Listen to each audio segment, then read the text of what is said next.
नमस्कार। आज हम बात करने वाले हैं दुनिया के सबसे बड़े, सबसे डिटेल्ड दस्तावेजों में से एक के बारे में। जी हाँ, भारत का संविधान। 395 आर्टिकल्स, 22 भाग। सुनने में ही ये कितना मुश्किल लगता है ना? लेकिन क्या आप जानते हैं कि इसे बनाने वालों ने इसमें एक बहुत ही शानदार लॉजिक और कुछ ऐसे पैटर्न्स छिपाए हैं जिन्हें याद रखना बड़ा आसान है। तो चलिए इसी में थोड़ा और अंदर चलते हैं। तो किसी भी देश का संविधान शुरू कहाँ से होता है? भारत का संविधान शुरू होता है देश की परिभाषा के साथ, और ये मिलता है हमें इसके पहले ही आर्टिकल में। इंडिया अर्थात भारत राज्यों का संघ होगा। अब ये लाइन बहुत सीधी साधी लगती है, पर इसका मतलब बहुत गहरा है। इसका मतलब है कि भारत राज्यों के बीच कोई अग्रीमेंट नहीं है कि राज्य जब चाहें अलग हो जाए। नहीं, ये एक ऐसा संघ है जो कभी टूट नहीं सकता, एक अविनाशी यूनियन। तो देश की परिभाषा तो हो गई।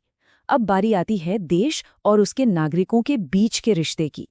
और हमारा संविधान इस रिश्ते को डिफाइन करता है, जिसकी शुरुआत होती है कुछ ऐसे अधिकारों से जिन पर कोई भी कॉम्प्रोमाइज नहीं हो सकता।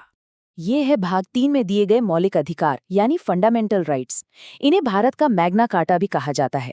ये वो बेसिक अधिकार हैं, जैसे बराबरी का अधिकार, आज़ादी का अधिकार, जो हर नागरिक को मिले हैं। और सबसे बड़ी बात, अगर कोई इन्हें छीनने की कोशिश करे तो आप सीधे कोर्ट जा सकते हैं। अब यहाँ एक बहुत ही दिलचस्प कॉन्सेप्ट आता है। मौलिक अधिकारों के ठीक बाद आते हैं नीति निर्देशक तत्व। देखिए, दोनों में एक बड़ा फर्क है। फंडामेंटल राइट्स वो हैं जो सरकार को करने ही करने हैं, ये कानूनी तौर पर जरूरी हैं, आप इनकी मांग कर सकते हैं। लेकिन डायरेक्टिव प्रिंसिपल्स वो एक तरह से सरकार के लिए एक नैतिक गाइडलाइन है, एक मॉरल कंपस। ये वो लक्ष्य हैं जिन्हें देश को हासिल करने की कोशिश करनी चाहिए। एक कानूनी वादा है तो दूसरा एक नैतिक इरादा। तो अधिकार हो गए और सरकार के लिए नैतिक लक्ष्य भी हो गए। लेकिन नागरिकों का क्या? इसी सोच के साथ मौलिक कर्तव्यों को भी जोड़ा गया। ये यूएसएसआर के संविधान से प्रेरित थे और एक तरह से नागरिकों के लिए एक मॉरल कोड हैं। हाँ, इन्हें अधिकारों की तरह कोर्ट में लागू नहीं करवाया जा सकता, पर ये हमें राष्ट्र के प्रति हमारी जिम्मेदारियों की याद दिलाते हैं। अच्छा, तो देश की नींव, नागरिक और राज्य का रिश्ता, ये सब तो ठीक है, पर इतना बड़ा देश चलता कैसे है? सरकार का इंजन क्या है? इसका पूरा ब्लूप्रिंट हमें मिलता है भाग 5 में, जो केंद्र सरकार के बारे में है। और यहीं पर कुछ बहुत ही कमाल की मेमोरी ट्रिक्स छिपी हुई हैं। देखिए, जैसे कि ये एक लाइन, पकानी कोका दुयोदशम, सुनने में थोड़ा अजीब है ना, पर एक जबरदस्त शॉर्टकट है राष्ट्रपति से जुड़े सारे जरूरी आर्टिकल्स याद रखने का।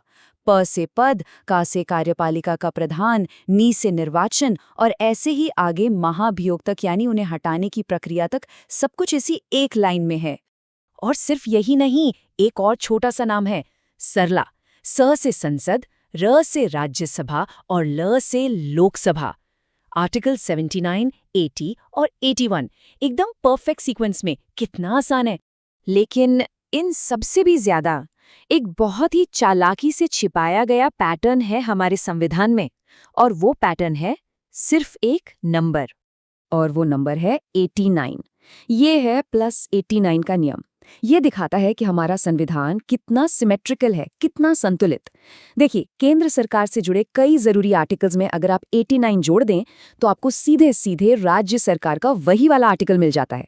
जैसे राष्ट्रपति की क्षमा शक्ति है आर्टिकल 72 में, 72 + 89 161, जो राज्यपाल की शक्ति है ना? कमाल का डिजाइन। तो ठीक है, सरकारें बन गईं, केंद्र और राज्य की शक्तियां भी तय हो गईं। पर एक सवाल उठता है, ये कौन देखेगा कि कोई अपनी शक्ति का गलत इस्तेमाल तो नहीं कर रहा? इस पूरे सिस्टम का गार्डियन कौन है? चलिए अब बात करते हैं संविधान के संरक्षक की। हमारे संविधान के निर्माता डॉक्टर BR अम्बेडकर खुद मानते थे कि संविधान में एक ऐसा आर्टिकल है जो इसकी जान है, इसकी आत्मा है। और वो है आर्टिकल 32, यानी संवैधानिक उपचारों का अधिकार। देखिए, ये कोई आम अधिकार नहीं है, ये वो अधिकार है जो बाकी सारे मौलिक अधिकारों को असलियत में बदलता है। ये हर नागरिक को वो ताकत देता है कि अगर उनके किसी भी फंडामेंटल राइट का उल्लंघन हो तो वो इंसाफ के लिए सीधे देश की सबसे बड़ी अदालत यानी सुप्रीम कोर्ट जा सकते हैं। और इसी आर्टिकल से निकलती है न्यायपालिका की सबसे बड़ी ताकत, जिसे हम कहते हैं जुडिशियल रिव्यू, यानी न्यायिक समीक्षा। इसका सीधा सा मतलब है कि सुप्रीम कोर्ट संसद द्वारा बनाए गए किसी भी ऐसे कानून को रद्द कर सकती है जो संविधान के खिलाफ हो। ये एक तरह का चेक एंड बैलेंस है जो ये पक्का करता है कि कोई भी सरकार भी संविधान से ऊपर नहीं है। आप सोचिए, एक संविधान जो 1949 में लिखा गया था, क्या वो आज भी वैसा का वैसा रह सकता है? नहीं। दुनिया बदलती है, समाज बदलता है। तो इस पूरी पहेली का जो आखिरी और सबसे जरूरी हिस्सा है, वो है हमारे संविधान की समय के साथ बदलने की काबिलियत। ये काबिलियत मिलती है आर्टिकल 368 से। ये आर्टिकल संसद को संविधान में बदलाव करने यानी संशोधन करने की शक्ति देता है। और यही वो चीज़ है जो हमारे संविधान को एक स्टैटिक किताब नहीं बल्कि एक जिंदा, सांस लेता हुआ दस्तावेज बनाती है।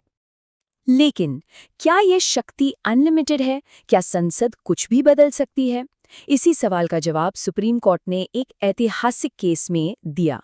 कोर्ट ने कहा कि संसद की शक्ति असीमित नहीं है, वो संविधान के मूल ढांचे यानी बेसिक स्ट्रक्चर को नहीं बदल सकती।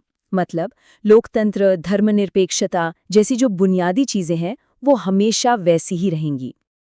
और यहीं पर आकर ये पूरी कहानी हमें एक बहुत बड़े सवाल पर छोड़ देती है। क्या ये बेसिक स्ट्रक्चर का सिद्धांत हमारे लोकतंत्र को बचाने के लिए एक जरूरी कवच है, या फिर ये न्यायपालिका का जनता द्वारा चुनी हुई संसद की शक्ति पर एक तरह का कंट्रोल है? ये एक ऐसी बहस है जो आज भी जारी है।